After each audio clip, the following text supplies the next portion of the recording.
दोस्तों, दिल्ली के करोल बाग की एक सकरी गली में जिंदगी अपनी रफ्तार से चल रही थी। सुबह की भागदौड़, स्कूल जाते बच्चों की चहल पहल और चाय की टपरी पर होने वाली गपशप इस गली की पहचान थी। गली के कोने में एक छोटा सा शिव मंदिर था जो शायद ही किसी का ध्यान खींचता था। मंदिर के बाहर एक विशाल पीपल का पेड़ था जिसकी छांव में लोग चाय पीते और दुनिया भर की बातें करते। मंदिर ज्यादातर सुनसान रहता, सिवाय सावन के महीने के, जब कुछ बुजुर्ग और मोहल्ले की महिलाएं वहां पूजा करने आती थी। इसी गली में रहती थी सिया वर्मा, 28 साल की एक युवती जो एक मल्टीनेशनल कंपनी में डाटा एनालिस्ट थी। सिया की जिंदगी एक सख्त रूटीन में बंधी थी। सुबह 7 बजे उठना, ऑफिस के लिए तैयार होना, मेट्रो पकड़कर गुरुग्राम जाना और देर रात तक लैपटॉप पर काम करना। उसके पास न दोस्तों के लिए समय था न परिवार के लिए। उसकी मां गायत्री वर्मा अक्सर शिकायत करती थी, सिया तू तो बस अपने लैपटॉप से शादी कर ले, जिंदगी सिर्फ काम नहीं है। सिया हंसकर बात टाल देती। उसे भगवान, पूजा पाठ या धर्म में कोई खास लगाव नहीं था। उसके लिए यह सब पुराने जमाने की बातें थी। हाँ, वो कभी कभार माँ के साथ मंदिर चली जाती थी, लेकिन सिर्फ इसलिए कि माँ की जिद को टालना मुश्किल था। मंदिर में उसका ध्यान भगवान पर कम और फोन की स्क्रीन पर ज्यादा रहता। एक दिन ऑफिस से लौटते वक्त मेट्रो में सिया की मुलाकात एक बुजुर्ग महिला से हुई। महिला साधारण सी साड़ी में थी, लेकिन उसकी आंखों में एक अजीब सी चमक थी। सिया ने देखा कि महिला के हाथ में एक छोटा सा त्रिशूल का लटकन था जिसे वो बार बार छू रही थी। बातों बातों में महिला ने पूछा, बेटी तुम्हें भगवान पर भरोसा है? सिया ने हंसते हुए कहा, आंटी मैं तो डाटा और नंबर्स पर भरोसा करती हूँ, भगवान तो बस कहानियों में ही अच्छे लगते हैं, सिया ने कहा। महिला ने मुस्कुराकर कहा, कहानियां भी सच हो सकती हैं अगर तुम में देखने की नजर हो। फिर उसने सिया को एक छोटी सी रुद्राक्ष की माला थमाई और कहा, इसे रखो, शायद किसी दिन तुम्हें इसकी जरूरत पड़े। सिया ने औपचारिकता में माला ले ली, लेकिन उसे लगा कि यह सब बेकार की बातें हैं। उसने माला को अपने बैग में डाल दिया और भूल गई। कुछ हफ्तों बाद सिया की जिंदगी में एक तूफान आया। उसकी कंपनी में बड़े पैमाने पर छटनी शुरू हुई। सिया का नाम भी उस लिस्ट में था। एक ही झटके में उसकी नौकरी चली गई। जो लड़की अपनी जिंदगी को डाटा और नंबर्स के हिसाब से चलाती थी, वो अब बेरोजगार थी। उसका आत्मविश्वास डगमगाने लगा। रात रात भर वो अपना रिज्यूमे अपडेट करती, जब पोर्टल्स पर अप्लाई करती, लेकिन कहीं से कोई जवाब नहीं आता। घर का माहौल भी तनावपूर्ण हो गया। सिया के पिता मनोज वर्मा एक रिटायर्ड सरकारी कर्मचारी थे और उनकी पेंशन से घर का खर्च मुश्किल से चलता था। सिया की छोटी बहन तन्वी कॉलेज में पढ़ती थी और उसकी फीस का बोझ भी परिवार पर था। सिया को लगने लगा कि वह अपने परिवार के लिए बोझ बन रही है। एक रात जब वह अपने कमरे में अकेली बैठी थी, उसकी नजर उस रुद्राक्ष की माला पर पड़ी जो उसने बैग में डाल रखी थी। उसने उसे हाथ में लिया और सोचा, क्या बकवास है ये सब। ये माला मेरी नौकरी वापस थोड़ी ही ला देगी। फिर भी न जाने क्यों उसने माला को गले में पहन लिया। शायद यह उसका अवचेतन मन था जो किसी चमत्कार की उम्मीद कर रहा था। उसी रात सिया को एक अजीब सा सपना आया। सपने में वो उस छोटे से शिव मंदिर में थी। मंदिर के अंदर एक विशाल शिवलिंग था जिसके चारों ओर नीली रोशनी चमक रही थी। एक गहरी आवाज गूंजी, सिया विश्वास कर, जो खोया है वो सिर्फ शुरुआत है, जो पाना है वो तुम्हारे भीतर है। सिया की नींद अचानक टूट गई। उसका दिल जोर जोर से धड़क रहा था। उसने घड़ी देखा, रात के 3 बज रहे थे। वो उठी, पानी पिया और सोचने लगी कि यह सब बस उसके दिमाग का वहम होगा। लेकिन कहीं न कहीं उस सपने ने उसके मन में एक सवाल छोड़ दिया था। अगले दिन सिया ने फैसला किया कि वह उस छोटे से शिव मंदिर में जाएगी। शायद ये सिर्फ उत्सुकता थी या शायद वो सपना जो उसे बार बार याद आ रहा था। सुबह सुबह जब गली में अभी सन्नाटा था, वह मंदिर पहुंची। मंदिर का पुजारी एक बूढ़ा व्यक्ति जिसे सब बाबा कहते थे, वहां झाड़ू लगा रहा था। सिया ने पुजारी से पूछा, बाबा इस मंदिर की कोई खास बात है क्या? बाबा ने मुस्कुराते हुए कहा, बेटी हर मंदिर खास होता है अगर तुम्हारी श्रद्धा खास हो, लेकिन यह मंदिर यह थोड़ा अलग है। कहते हैं यहां जो भी सच्चे मन से मांगता है भोलेनाथ उसकी सुनते हैं। सिया ने थोड़ा मजाकिया लहजे में कहा, तो क्या भोलेनाथ मेरी नौकरी वापस दिला देंगे? बाबा ने गंभीर होकर कहा, नौकरी तो एक बहाना है बेटी। भोलेनाथ तुम्हें वो रास्ता दिखाएंगे जो तुम्हें खुद में भरोसा दिलाए। बस थोड़ा विश्वास करके देखो। सिया को बाबा की बातें थोड़ी अजीब लगी, लेकिन उसने फिर भी मंदिर में कुछ देर बैठने का फैसला किया। उसने कुछ फूल और थोड़ा दूध लाकर शिवलिंग पर चढ़ाया और फिर आंखें बंद करके बैठ गई। उसका मन अभी भी इधर उधर भटक रहा था, नौकरी, परिवार, भविष्य, लेकिन मंदिर की शांति और तेल के दियों की मध्यम रोशनी ने उसे थोड़ा सुकून दिया। जब वो मंदिर से बाहर निकली तो उसे एक हल्कापन महसूस हुआ। उसने सोचा शायद यह सिर्फ ताजी हवा का असर है। लेकिन उस दिन के बाद वो रोज सुबह मंदिर जाने लगी। कभी वह पूजा करती, कभी बस चुपचाप बैठती। धीरे धीरे उसे मंदिर की हर छोटी छोटी चीजें नोटिस होने लगी। शिवलिंग के पास एक पुरानी शिला पर कुछ धुंधले से अक्षर जो शायद कोई प्राचीन मंत्र थे। मंदिर की घंटी जो कभी कभी बिना हवा के हल्के से बजती। एक दिन सिया को एक जॉब पोर्टल से कॉल आया। एक छोटी सी स्टार्टअप कंपनी थी जो डाटा एनालिस्ट की तलाश में थी। सिया को इंटरव्यू के लिए बुलाया गया। उसने पूरी तैयारी की और इंटरव्यू में अपना बेस्ट दिया। कुछ दिन बाद उसे ऑफर लेटर मिला। यह नौकरी उसकी पुरानी नौकरी जितनी हाई प्रोफाइल तो नहीं थी, लेकिन सिया को एक नई शुरुआत का मौका मिला।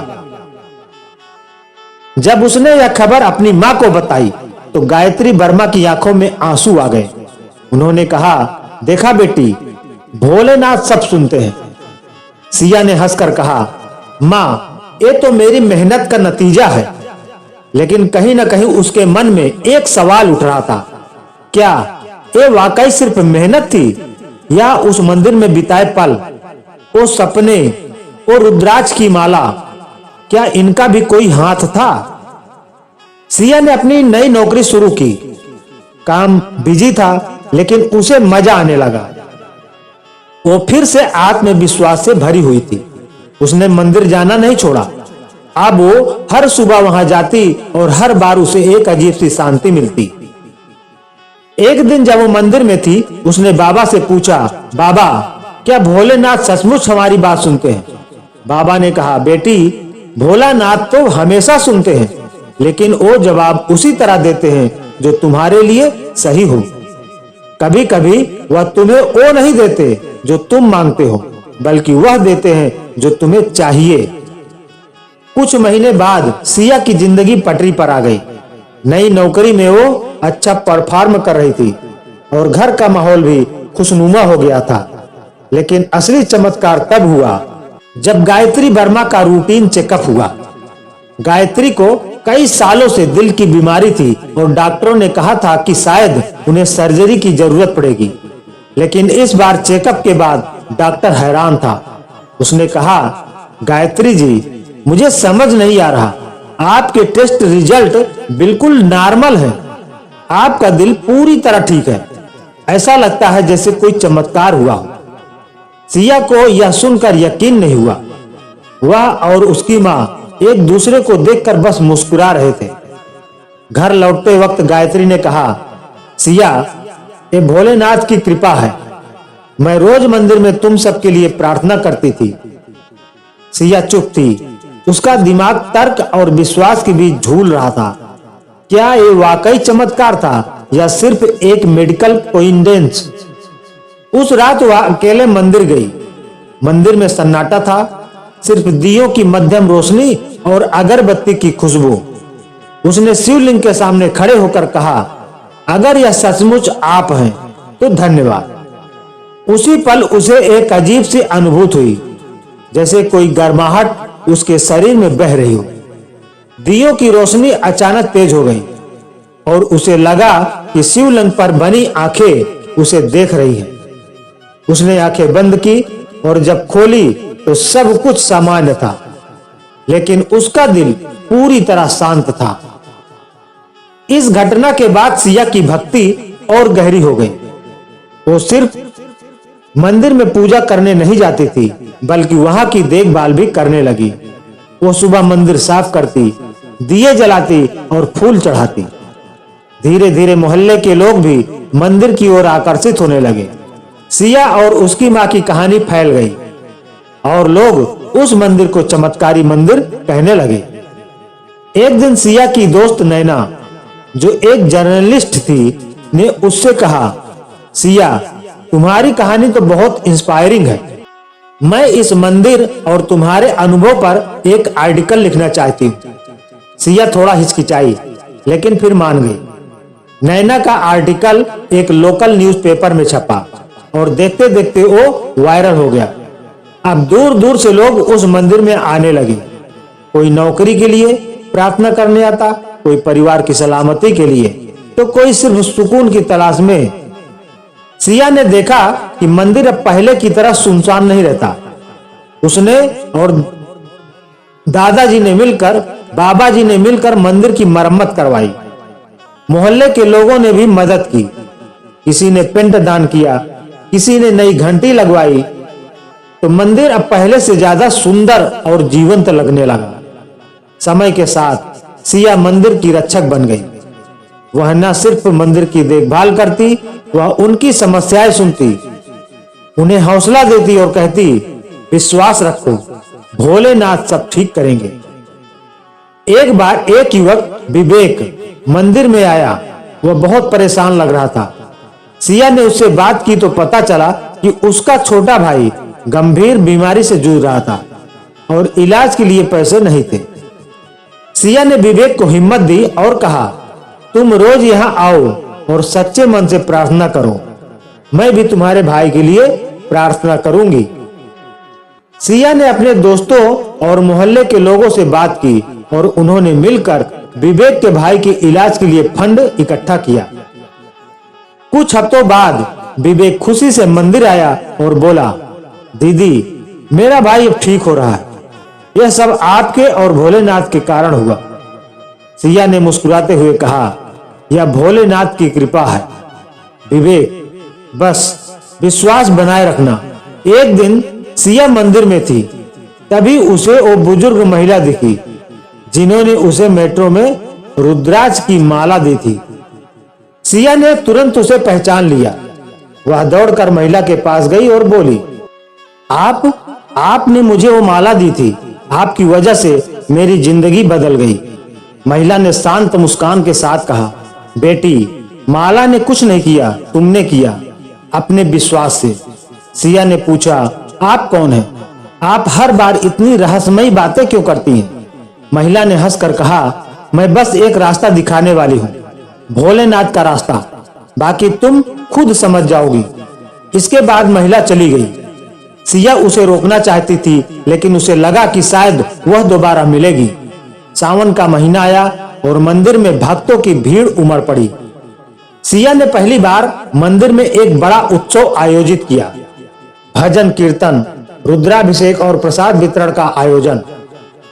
मोहल्ले के बच्चे, जवान और बुजुर्ग सब ने इसमें हिस्सा लिया। उत्सव के आखिरी दिन जब रुद्राभिषेक हो रहा था, सिया को फिर वही अनुभूति हुई। शिवलिंग के चारों ओर एक नीली रोशनी दिखी और उसे लगा कि भोलेनाथ वहां मौजूद हैं। उसने आंखें बंद की और उसे वह गहरी आवाज सुनाई दी, सिया, तुमने मेरा रास्ता चुना और दूसरों को भी यह रास्ता दिखाओ।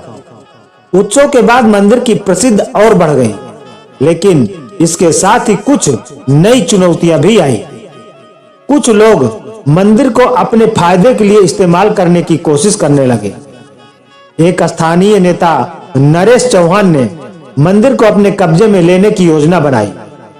उसने दावा किया कि मंदिर की जमीन पर उसका हक है और वो इसे एक बड़ा कमर्शियल कॉम्प्लेक्स बनाने की सोच रहा था। सिया को जब यह बात पता चली तो वह परेशान हो गई। उसने दादाजी से सलाह मांगी। दादाजी ने कहा, बेटी, भोलेनाथ का मंदिर कोई साधारण जगह नहीं है, यह विश्वास का प्रतीक है। अगर तुम सच्चे मन से इसका बचाव करोगी तो भोलेनाथ तुम्हें रास्ता दिखाएंगे। सिया ने फैसला किया कि वह मंदिर को बचाने के लिए जरूर लड़ेगी। उसने मोहल्ले के लोगों को एकजुट किया और एक कमेटी बनाई। माया की मदद से उसने मंदिर में महत्व को सोशल मीडिया पर प्रचारित किया। जल्दी ही मंदिर को बचाने के लिए एक ऑनलाइन पिटीशन शुरू हुई, जिसमें हजारों लोगों ने हस्ताक्षर किए। नरेश चौहान ने धमकियां देनी शुरू की, लेकिन सिया डरी नहीं। उसने स्थानीय प्रशासन से बात की और मंदिर की ऐतिहासिकता को साबित करने के लिए पुराने दस्तावेज खोजे। एक दिन जब वह मंदिर में थी, उसे वो रहस्यमय बुजुर्ग महिला फिर दिखी। महिला ने कहा, बेटी, डर मत, भोलेनाथ का आशीर्वाद तुम्हारे साथ है। उसी रात सिया को एक और सपना आया। सपने में वो एक प्राचीन गुफा में थी, जहां एक विशाल शिवलिंग था।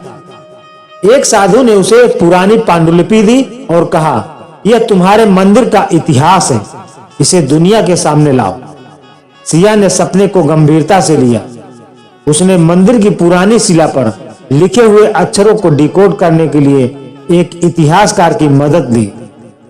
पता चला कि मंदिर 200 साल पुराना था और इसे एक स्थानीय राजा ने बनवाया था। यह जानकारी सामने आने के बाद मंदिर को हेरिटेज साइट घोषित करने की मांग उठी। कई महीनों की कानूनी लड़ाई के बाद अदालत ने मंदिर के पक्ष में फैसला सुनाया। नरेश चौहान को अपनी योजना छोड़नी पड़ी। मंदिर अब न सिर्फ एक आध्यात्मिक स्थल था, बल्कि एक हेरिटेज साइट भी बन गया। सिया और मोहल्ले के लोगों ने मिलकर मंदिर का और विस्तार किया। एक छोटा सा पुस्तकालय बनाया गया, जहां शिव पुराण और अन्य आध्यात्मिक किताबें रखी गई। बच्चों के लिए योग और ध्यान की कक्षाएं शुरू हुई। सिया अब एक डाटा एनालिस्ट के साथ एक सामाजिक कार्यकर्ता भी थी। उसने अपनी नौकरी के साथ साथ मंदिर की गतिविधियों को संभालना जारी रखा। वह अक्सर लोगों से कहती, विश्वास वो शक्ति है जो असंभव को संभव बनाती है। भोलेनाथ हमें वह रास्ता दिखाते हैं जिसे हम खुद नहीं देख पाते। सालों बाद करोल बाग का वो छोटा सा शिव मंदिर दिल्ली का एक प्रमुख आध्यात्मिक केंद्र बन गया। लोग इसे भोलेनाथ का चमत्कारी मंदिर कहते थे। सिया अब भी वहां की देखभाल करती थी, लेकिन अब उसके साथ कई युवा स्वयंसेवक भी थे। उसकी छोटी बहन तन्वी, जो अब एक टीचर बन चुकी थी, वो भी मंदिर की गतिविधियों में हिस्सा लेती थी। एक दिन सिया मंदिर के पीपल के पेड़ के नीचे बैठी थी। उसने अपने रुद्राक्ष की माला को हाथ में लिया और सोचा, कितना कुछ बदल गया। उसे वो मेट्रो वाली बुजुर्ग महिला याद आई, जिसने उसे यह माला दी थी। वह आज तक नहीं जान पाई कि वह महिला कौन थी, लेकिन उसे यकीन था कि वह भोलेनाथ की दूत थी। उसी पल एक छोटी बच्ची सिया के पास आई और बोली, दीदी, क्या भोलेनाथ मेरी परीक्षा में पास होने की दुआ सुनेंगे? सिया ने बच्ची का सिर सहलाया और कहा, बेटी, भोलेनाथ सब सुनते हैं, लेकिन तुम मेहनत करो और विश्वास रखो। चमत्कार तो बस एक शुरुआत है। मंदिर की प्रसिद्ध बढ़ने के साथ ही सिया ने एक नया सपना देखा। उसने सोचा, क्यों ना मंदिर को सिर्फ एक पूजा स्थल तक सीमित न रखा जाए। क्यों ना इसे एक ऐसा केंद्र बनाया जाए जहां लोग न सिर्फ आध्यात्मिक सुकून पाएं, बल्कि उसने अपने इस विचार को मोहल्ले के लोगों और मंदिर कमेटी के सामने रखा। सब ने सिया के विचार का समर्थन किया। जल्दी ही मंदिर परिसर में एक छोटा सामुदायिक केंद्र बनाया गया। यहाँ बच्चों के लिए मुफ्त ट्यूशन क्लासेस, महिलाओं के लिए सिलाई और हस्तकला की कक्षाएं और बुजुर्गों के लिए स्वास्थ्य शिविर लगाए गए। सिया ने अपनी डाटा एनालिसिस की स्किल्स का इस्तेमाल करके इन गतिविधियों को व्यवस्थित किया। उसने एक डेटाबेस बनाया जिसमें हर जरूरतमंद व्यक्ति की जानकारी दर्ज की गई ताकि उनकी मदद सही समय पर की जा सके। इस बीच सिया की जिंदगी में एक और चमत्कार हुआ।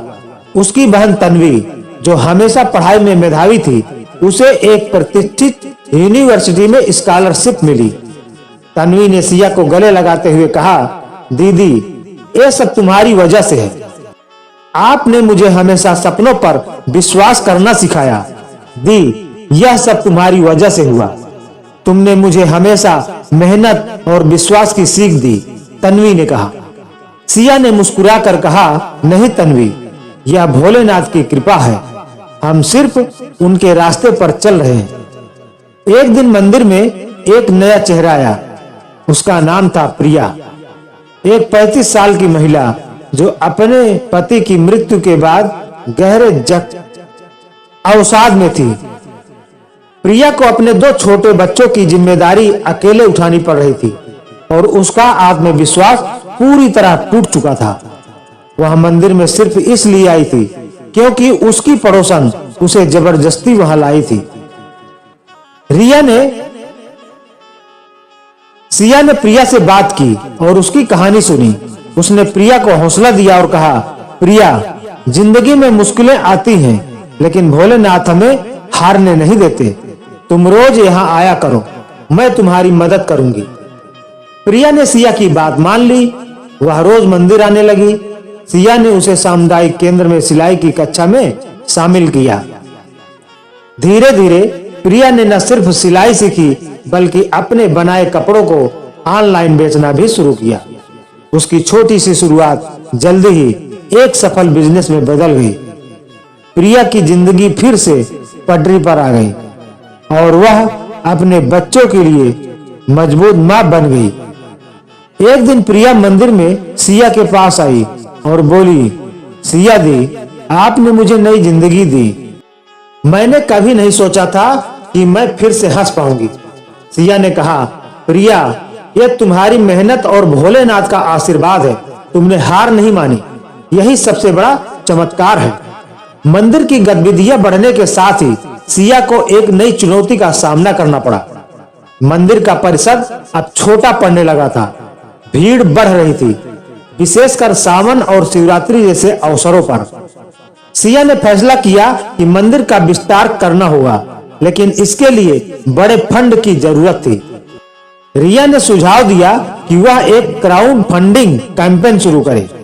सिया ने इस विचार को अपनाया और एक ऑनलाइन कैंपेन शुरू किया जिसमें मंदिर के इतिहास, इसके सामाजिक कार्यों और भविष्य की योजनाओं को हाईलाइट किया गया। कैंपेन को जबरदस्त रिस्पांस मिले।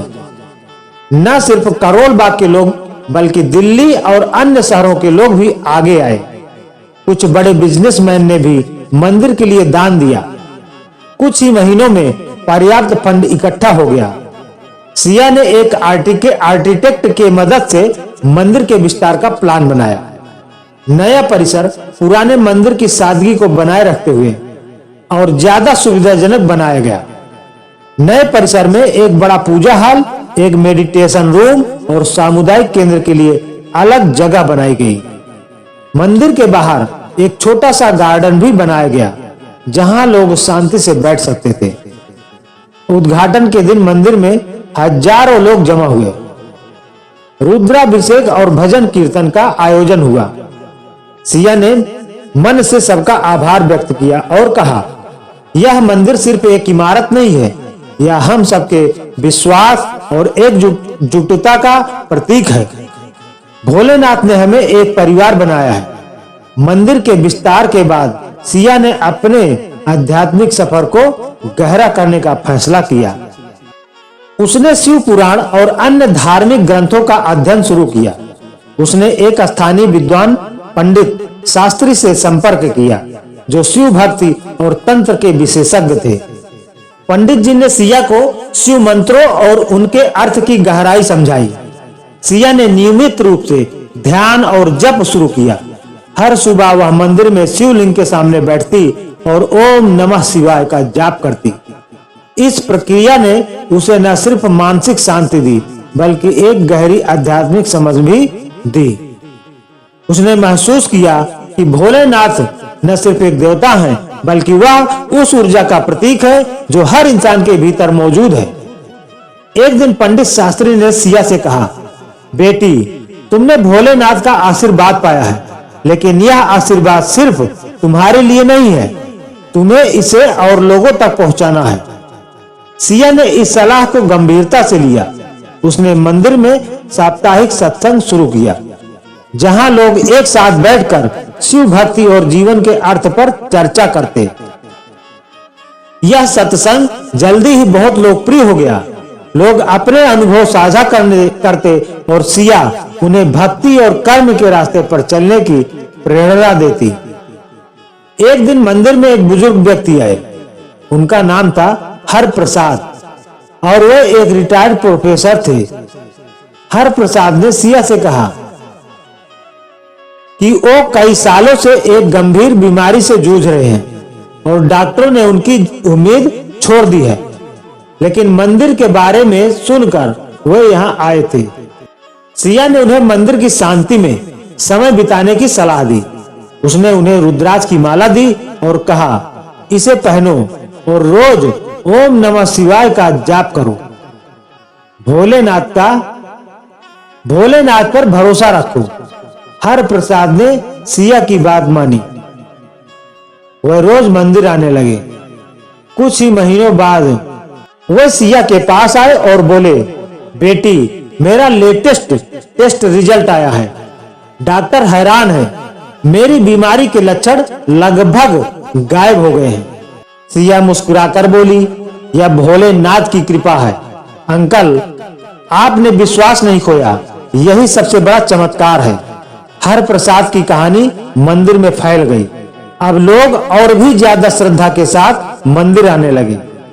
सिया को लगने लगा कि मंदिर अब सिर्फ एक जगह नहीं बल्कि एक आंदोलन बन गया है। विश्वास, कर्म और एकता का आंदोलन। समय के साथ मंदिर की कहानी न सिर्फ दिल्ली, देश और विदेश तक पहुंच गई। एक अंतरराष्ट्रीय न्यूज चैनल ने मंदिर और सिया की कहानी पर एक डॉक्यूमेंट्री बनाई। इस डॉक्यूमेंट्री ने दुनिया भर के लोगों को प्रेरित किया। कई विदेशी पर्यटक मंदिर देखने आने लगे। कुछ ने तो शिव भक्त को अपने जीवन का हिस्सा बना लिया। सिया को कई देशों से सत्संग और सेमिनार के लिए निमंत्रण मिलने लगे। उसने कुछ यात्राएं की और लोगों को भक्ति और कर्म के रास्ते पर चलने की प्रेरणा दी, लेकिन वह हमेशा कहती, मैं कोई विशेष नहीं हूँ, मैं सिर्फ भोलेनाथ की एक भक्त हूँ जिसे उनका आशीर्वाद मिला। सालों बाद सिया अब अधेड़ रूप उम्र की थी। मंदिर अब एक विशाल आध्यात्मिक और सामाजिक केंद्र बन चुका था।